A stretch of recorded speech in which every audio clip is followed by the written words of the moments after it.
नमस्कार दोस्तों। जीवन जीने की कला बहुत सूक्ष्म है।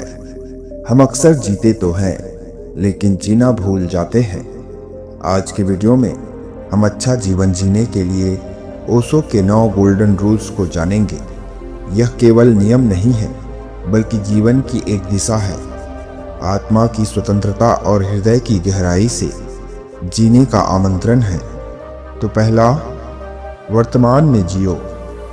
ओशो कहते हैं, अतीत बीत चुका है, भविष्य अभी आया नहीं है, केवल यह क्षण है, यही तुम्हारा जीवन है।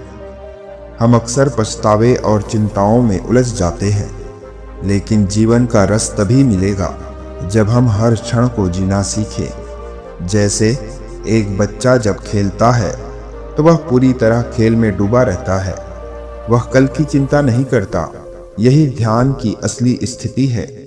दूसरा, खुद को स्वीकार करो। बहुत से लोग अपने ही खिलाफ जीते हैं। वे सोचते हैं, काश मैं और सुंदर होता, और अमीर होता, और समझदार होता। इस पर ओशो कहते हैं, तुम जैसे हो वैसे ही परिपूर्ण हो। जब तुम खुद को स्वीकार कर लेते हो, तभी सच्चा आत्मविश्वास पैदा होता है।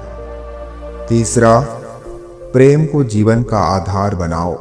ओशो कहते हैं, प्रेम ही एकमात्र धर्म है। जीवन में प्रेम ना हो तो सब कुछ खाली है। लेकिन प्रेम का अर्थ केवल किसी व्यक्ति तक सीमित नहीं, बल्कि पेड़ पौधे, पशु पक्षी, आकाश, धरती, सबके प्रति करुणा और प्रेम का भाव रखना भी जरूरी है। चौथा, ध्यान करो, क्योंकि यही कुंजी है। ध्यान का अर्थ खुद को देखना। ध्यान वह कला है जिसमें तुम खुद के दर्शक बन जाते हो। जब तुम अपने विचारों को केवल आते जाते बादलों की तरह देखने लगते हो, तब भीतर एक शांति उतरती है। जैसे एक झील जब शांत होता है तो चांद साफ दिखाई देता है, वैसे ही ध्यान मन को निर्मल कर देता है। पांचवा, असली स्वतंत्रता भीतर से आती है। बहुत से लोग सोचते हैं, स्वतंत्रता का मतलब मैं जो चाहूं वो करूं। इस पर ओशो कहते हैं, स्वतंत्रता का अर्थ तुम अपने भीतर से संचालित हो, किसी और के द्वारा नहीं। जैसे यदि तुम केवल समाज, परिवार या भीड़ के आदेशों पर जी रहे हो तो तुम कैदी हो। लेकिन जब निर्णय तुम्हारे भीतर की आवाज से आता है, तभी तुम स्वतंत्र हो। छठवां, खेल और उत्सव का भाव रखो। जीवन कोई गंभीर बोझ नहीं है, यह तो एक खेल है।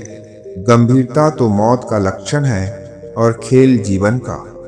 सातवां, तुलना मत करो। दूसरों से तुलना करना ही दुख का मूल है। तुम अद्वितीय हो, जैसे हर तारा अद्वितीय है। जैसे गुलाब और सूरजमुखी दोनों सुंदर फूल है, लेकिन वे एक दूसरे से तुलना नहीं करते। जिस तरह हर फूल की अलग खुशबू और सौंदर्य होता है, वैसे ही हर इंसान का अपना एक महत्व होता है। आठवां, प्रकृति के साथ तालमेल बैठाओ। ओशो बार बार कहते हैं, प्रकृति ही परमात्मा है। मनुष्य तब तक दुखी रहेगा जब तक वह प्रकृति से अलग रहना चाहता है। इसलिए प्रकृति से जुड़े रहना हमारे लिए लाभदायक है। हमें प्रकृति के सानिध्य में रहना चाहिए। सुबह की ताजी हवा में चलना, पेड़ों के नीचे बैठना, नदी की धारा को सुनना, यह सब ध्यान है। नौवां, मृत्यु को स्वीकार करो, तभी जीवन खिलेगा। हम मृत्यु से डरते हैं और उसी डर में जीना भूल जाते हैं। ओशो कहते हैं, जिस दिन तुम मृत्यु को स्वीकार कर लेते हो, उसी दिन तुम अमर हो जाते हो। जैसे पेड़ से पत्ता गिरकर मिट्टी में खाद बन जाता है और फिर उस मिट्टी से नया पौधा जन्म लेता है, क्योंकि मृत्यु अंत नहीं, बल्कि नया आरंभ का द्वार है। धन्यवाद। नमो बुद्धाय।